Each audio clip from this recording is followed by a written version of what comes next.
Hello guys, SSC वाला विष्णु पे आपका स्वागत है। तो आज का जो वीडियो है वो आपके लिए काफ़ी ज़्यादा इंपॉर्टेंट होने वाला है। इसका टॉपिक है कि मैथ्स का रिवीजन किस तरीके से किया जाए कि अपन प्रैक्टिस भी कर लें और साथ के साथ रिवीजन भी चलता रहे। और इस वीडियो का टारगेट है 50+ लाइक का।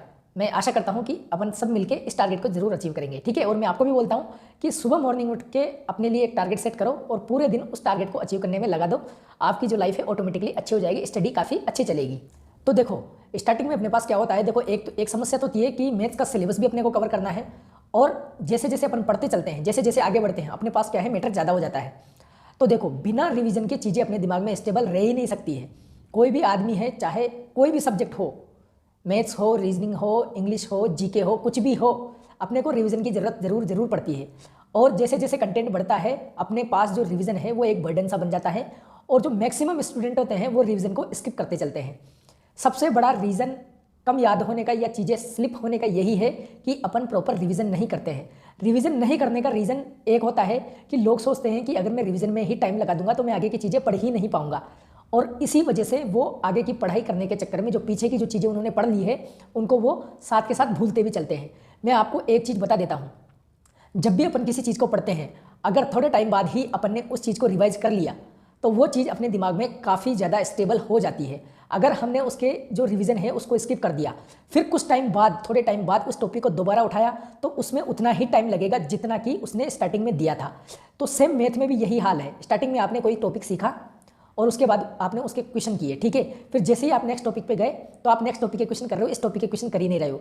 तो आपने जो भी पहले जो भी चीज़ें पढ़ी थी, इस टॉपिक से रिलेटेड जो भी ज्ञान अर्जित किया था, वो सारा ज्ञान आपका पानी पानी हो जाएगा। वो सारी चीज़ें आप भूल जाओगे, सारे कॉन्सेप्ट आपके दिमाग से निकल जाएंगे, कुछ ही कॉन्सेप्ट बचेंगे। और अगर आपने जो अगला टॉपिक आप पढ़ रहे हो उसके साथ इसके थोड़े थोड़े क्वेश्चंस अगर आप करते चलोगे तो आपका ये टॉपिक काफ़ी ज़्यादा स्टेबल हो जाएगा। और एक बार ये टॉपिक स्टेबल हो गया फिर इसको ज़्यादा मेहनत लगेगी ही नहीं, फिर ये टेस्ट के माध्यम से ही आपका रिवाइज होता चला जाएगा। लेकिन फिर भी अपनी जो एक समस्या है कि जैसे जैसे सिलेबस बढ़ेगा फिर अपन कैसे रिवाइज करेंगे। सबसे बड़ी समस्या स्टूडेंट की यही होती है, जैसे जैसे कंटेंट बढ़ता है वैसे वैसे रिवीजन की समस्या उसके सामने आती जाती है और वो रिवीजन को स्किप करता चलता है। लेकिन अपने को ये बात समझनी है कि अपने को ज़्यादा पढ़ने से मतलब नहीं है। देखो, कंटेंट तो आपको करना ही पड़ेगा। कंटेंट को अगर आप गैप दे के 4 बार करोगे या फिर उसका प्रॉपर रिवीजन करते हुए 2 बार ही उसको कर लो, दोनों बातें बराबर है। 4 बार करने में हो सकता है आपको 2 साल लग जाए, लेकिन 2 बार आप 1 साल में ही कर सकते हो रिवीजन। अगर प्रॉपर तरीके से रिवीजन करके उसको पढ़ोगे तो 1 साल में ही आपका काम कंप्लीट हो जाएगा। गैप दे के पढ़ोगे तो आपको बाद में भी उतना ही टाइम लगेगा, जितना आपको पहले पढ़ने में लग रहा था उतना ही आपको बाद में पढ़ने में उसको लगेगा। वो रिवीजन आपका कहलाएगा ही नहीं। तो आपको क्या करना है, सिंपल सा फंडा है किस तरीके से आपको मैथ को रिवाइज करते हुए आगे के टॉपिक पढ़ने हैं, कैसे करने हैं। देखो, आपने कोई भी एक टॉपिक पढ़ा है तो नेक्स्ट टॉपिक पे जब जाओगे तो आप इसके 20 क्वेश्चन लगाना। फिर जैसे अगला वाला टॉपिक है उसके भी आप 20 क्वेश्चन उस टाइम पे लगाओगे जिस टाइम पे उसका प्रैक्टिस कर रहे हो। आप जिस टाइम पे उस टॉपिक को सीख रहे हो उस टाइम पे भी उसके 20 क्वेश्चन लगाओ और जो पहले वाला है उसके भी 20 लगाओ। फिर जैसे नेक्स्ट टॉपिक पे जाओगे आप तो आप क्या करना, पहले वाले के 10 लगाना, अगले वाले के 20 लगाना और उस वाले के भी 20 लगाना। मतलब धीरे धीरे आपको क्या करना है, ऐसे धीरे धीरे क्या करना है, मतलब पहले वाला जो टॉपिक है कम से कम उसका मतलब साथ के साथ रिवीजन चलता रहे, इस तरीके से लेके चलना है। या फिर आप एक काम भी कर सकते हो, जैसे आपको क्या करना है, जैसे आपने स्टार्टिंग में कोई टॉपिक पढ़ा तो स्टार्टिंग में तो आपके पास इतना बर्डन नहीं रहेगा, तो 20-20, 30-30 क्वेश्चन आप लगा सकते हो। 2 टॉपिक हैं तो दो टॉपिक के 20-20, 30-30 क्वेश्चन लगा सकते हो। जैसे 4-5 टॉपिक होते हैं आपके पास बर्डन बढ़ जाता है तो आपको क्या करना है, 10-10 क्वेश्चन, चारों 5 टॉपिक के 10-10 क्वेश्चन डेली लगाते ही चलना है। 5 टॉपिक खत्म होने आपका काफी ज़्यादा टाइम भी चला जाएगा। तो तब तक आपको 10-10 क्वेश्चन, जितने टॉपिक आगे निकल के सबके 10-10 क्वेश्चन डेली करने हैं ईमानदारी के साथ। वो 10-10 क्वेश्चन आप करते रहोगे तो आपके जो कॉन्सेप्ट है वो रिवाइज होते ही चलेंगे।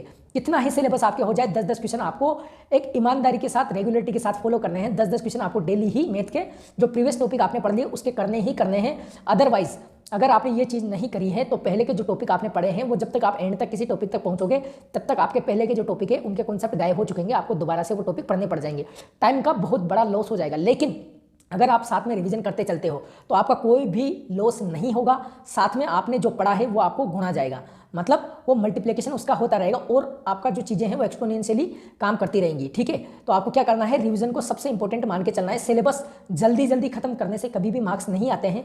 जब तक वो टॉपिक आपके दिमाग में स्टेबल नहीं हो जाएगा तब तक आपके मार्क्स नहीं आएंगे। तो आपको ध्यान रखना है कि जैसे ही आप आगे के टॉपिक पढ़ने चलते हो तब आप प्रीवियस टॉपिक्स के क्वेश्चंस रिवाइज करते चलो, मतलब प्रीवियस जो टॉपिक्स है उनके 10-10 क्वेश्चन साथ में लेके चलो। जैसे 10 टॉपिक हो गए मान लो आपके, तो 10-10 दिन भर में नहीं कर सकते हो तो 5-5 टॉपिक उठाओ। आज के दिन 5 टॉपिक के कर लिए, अगले दिन 5 टॉपिक के 10 क्वेश्चन करने हैं। इस तरीके से आप मैथ को पढ़ोगे तो आपको जरूर सफलता मिलेगी। और देखो एक चीज और बता रहा हूं मैं आपको, जब आपका सिलेबस ठीक ठाक कंप्लीट हो गया तो रिवीजन आपको ऐसे करो, 10-10 क्वेश्चन आप कर पाते हो तो करो, या फिर आप ज्यादा से ज्यादा मैथ के मॉक लगाओगे, वो भी एक तरह से रिवीजन ही है। मैथ का मॉक आप लगाना, उसके बाद उसको प्रॉपर एनालाइज करना, वो भी आपका रिवीजन ही माना जाएगा। 2 मॉक लगाए आपने तो एक मॉक में 25 क्वेश्चन होते हैं, 25 में से मान लो 10 टॉपिक के 25 क्वेश्चन है, तो 10 टॉपिक आपके एक मॉक में रिवाइज हो गए। अगले वाला मॉक दोगे आप, 2 मॉक भी अगर आपने लगाए हैं तो 10-10 करके आपके 20 टॉपिक रिवाइज हो जाएंगे। ठीक है, भले 2-2 3-3 क्वेश्चन ही आप करोगे, लेकिन आपके कॉन्सेप्ट वापस ताजा हो जाएंगे। तो इस तरीके से आपको करना है। स्टार्टिंग में तो आप 10-10 क्वेश्चन हर टॉपिक के लेके चलो, डेली टू डेली बेसिस पे 10-10 आप 10 दिन भी करोगे तब भी 10-10 क्वेश्चन कितने हो जाते हैं एक टॉपिक के, 10 दिन में 100 क्वेश्चन हो जाते हैं एक टॉपिक के। ऐसे करके 10 टॉपिक अगर या 5-5 टॉपिक भी करते हो तब भी आपके 500 क्वेश्चन 10 दिन में हो रहे हैं। इतने क्वेश्चन आप करोगे तो आपका जो मैथ का जो मामला है वो काफ़ी बढ़िया तरीके से सेट हो जाएगा। अगर आप रिवीजन साथ में नहीं करते चलते हो तो बहुत बड़ा आपको नुकसान झेलना पड़ेगा। इसलिए आपको क्या करना है, रिवीजन को बहुत इंपॉर्टेंट मान के चलना है, इंपॉर्टेंस रिवीजन को देना ही देना है।